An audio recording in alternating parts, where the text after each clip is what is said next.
असम में बाढ़ से प्रभावित परिवारों की मदद के लिए मुंबई में एकता मंच ने बड़ा राहत अभियान के तहत बाढ़ की वजह से मुश्किलों का सामना कर रही करीब 1,000 से 500 से 1,600 परिवारों तक जरूरी राहत सामग्री पहुंचाने के लिए संस्था द्वारा 5 से 6 ट्रकों से राहत सामग्री भेजी गई। असम बाढ़ पीड़ितों की राहत अभियान के तहत एकता मंच द्वारा विशेष राहत किट तैयार की गई है, जिसमें करीब 20 से ज्यादा आवश्यक सामान शामिल है, जैसे किचन के बर्तन, कपड़े, खाने पीने के सामान हैं, ताकि बाढ़ प्रभावित परिवारों को जरूरत के समय जरूरी सामग्री उपलब्ध कराई जा सके। फिलहाल एकता मंच के अध्यक्ष प्राचार्य अजय कौल के मार्गदर्शन में राहत सामग्री को व्यवस्थित पैकिंग करके भेजी गई है। वहीं राहत सामग्री लेकर ट्रकों को फ्लैग ऑफ करने के लिए बॉलीवुड एक्टर विनीत कुमार सिंह, असगर अली, सुनील पाल, अभिनेत्री दीपांकी शर्मा और पुलिस विभाग के कई अधिकारी भी मौजूद रहे। सभी का प्रयास है कि राहत सामग्री जल्द से जल्द जरूरतमंद परिवारों तक पहुंचाई जा सके। एकता मंच की ओर से तैयार की गई राहत सामग्री 18 अगस्त को मुंबई के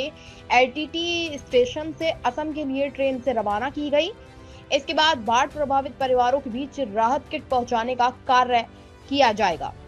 इस पहल के जरिए एकता मंच ने यह संदेश देने की कोशिश की है कि प्राकृतिक आपदा के समय जरूरतमंद परिवार अकेले नहीं है। समाज के सहयोग और सामूहिक प्रयास से मुश्किल की इस घड़ी में प्रभावित लोगों तक मदद पहुंचाई जा सकती है, जिसके लिए एकता मंच की 8 सदस्यीय टीम असम के रवाना की गई है। वहीं इस राहत अभियान को लेकर एकता मंच के अध्यक्ष अजय कौल ने कहा है कि उनका यही प्रयास हमेशा रहता है, जरूरतमंदों की मदद के लिए सभी को एक साथ आना चाहिए। बाढ़ प्रभावित असम के लोगों तक इस बार एकता मंच द्वारा करीब 30 लाख रुपए की राहत सामग्री पहुंचाने का प्रयास किया गया है और असम के बाढ़ पीड़ित परिवारों के लिए शुरू किया गया यह राहत अभियान मानवीय भावना और सामाजिक जिम्मेदारी की मिसाल है। वहीं इस कार्यक्रम में शामिल सभी मेहमानों ने एकता मंच और उसके अध्यक्ष अजय कौल के कार्यों की जमकर सराहना की। देखिए, एकता मंच की तरफ से लगभग आज जो हमें चेक, कैश और यूपीआई के जरिए जो मदद मिली है वो लगभग 24 लाख की है और काइंड में कम से कम 4-5 लाख रुपए का सामान मिला है। तो लगभग 28 से 30 लाख का सामान जो है हमने फ्लड अफेक्टेड जो फैमिलीज हैं आसाम की, उनके लिए आज हमने रवाना किया है। सर, पहले आपका टारगेट 1000 का था, अभी 1000 से बढ़ के तकरीबन 1500 के ऊपर हो गया। इसका क्या कहेंगे? देखिए, मेरा अपनी सोच है और अपना मानना है कि मानव सेवा ये सबसे बड़ी सेवा होती है। जब मानवता हम कहते हैं तो लोगों को ये एक विश्वास है कि और हर आदमी ये बात में यकीन रखता है कि मानव सेवा करनी चाहिए, क्योंकि तकलीफ की घड़ी आज आसाम में है, कल पता नहीं, भगवान नहीं करे, ऊपर वाला नहीं करे, ये घड़ी, ये तकलीफ कभी भी किसी वक्त किसी पे भी आ सकती है। तो इससे तो कोई छूटा नहीं है। तो हमें सिर्फ यही बताना है कि कभी भी कठिनाई की घड़ी किसी पे भी आई, हमें एकजुट होकर एक दूसरे की मदद करना चाहिए। सर, अगर बात किया जाए, बहुत बड़ा कार्य था, बहुत चैलेंजिंग फेस करना पड़ा होगा, जरा उस बारे में बताएं। देखिए, कोई भी अच्छे काम में चैलेंजेस तो होते ही, और चैलेंजेस ये है कि मुझे इस बात का ज़रा भी शंका नहीं थी, इस बात की ज़रा भी फिक्र नहीं थी, क्योंकि एकता मंच पिछले 30 सालों से बहुत ही ट्रांसपेरेंसी से काम करता है और लोगों को इस बात का यकीन है कि एकता मंच को अगर हमने मदद की तो यकीनन ये मदद सही ज़रूरतमंद लोगों तक पहुंचेगी। सर, हर साल वादे किए जाते हैं, लेकिन हर साल बाढ़ आती है असम में, क्या कहेंगे सरकार से, इस पर क्या आपकी मांग है? देखिए, मुझे जो जोग्राफिकल कंडीशंस हैं या जो भी समस्या है, तो सरकार बेहतर जानती है, क्योंकि ये विषय जो है वो सरकार को लेकर है।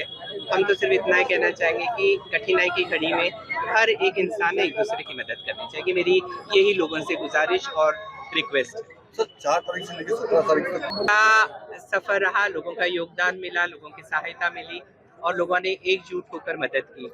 आपको अभी हम थोड़ी देर पहले स्टेज पे भी ये कह रहे थे कि रात के 1-1 बजे तक 50-50, 60-60 लोगों ने सामान जमा करना, उसे सॉर्टिंग करना, लोडिंग तक, पैकेजिंग तक, ये पूरा काम उन्होंने किया। तो कोई भी इतना कार्य लोगों की सहायता के बगैर नहीं होता है। सर, आपके कार्यकर्ताओं के लिए क्या हम उनको कार्यकर्ता कहते ही नहीं है, हम उनको अपनी फैमिली मानते हैं, क्योंकि कार्यकर्ता कह के उन लोगों ने फैमिली की तरह मेरा साथ दिया है और यकीन जानिए कि जब उनको अपनापन लगता है तब वो एकजुट होकर खड़े रहते हैं, कोई कार्यकर्ता के रूप में नहीं। सरकार के तरफ से कितना सपोर्ट? हर बार जब भी कोई समस्या आती है लोगों को, देश को सर, मतलब छोटी सी छोटी प्रॉब्लम हो, बड़ी सी बड़ी हो प्रॉब्लम, अजय सर हमेशा उनकी मदद करते हैं। तो आज भी हमारे आसाम के भाई बहनों के लिए जो तकलीफ से गुजर रहे हैं उन तक अनाज है एंड बहुत सारी चीज़ें उन तक पहुंचाने के लिए अभी यहाँ से आपने देखा कि कई टेम्पोज निकले हैं जो स्टेशन से वैगन में लोड होंगे और वहाँ तक पहुँचाए जाएंगे। So thank you very much मुक्ति मंच and Ajay sir for doing such great work and God bless you. Thank you.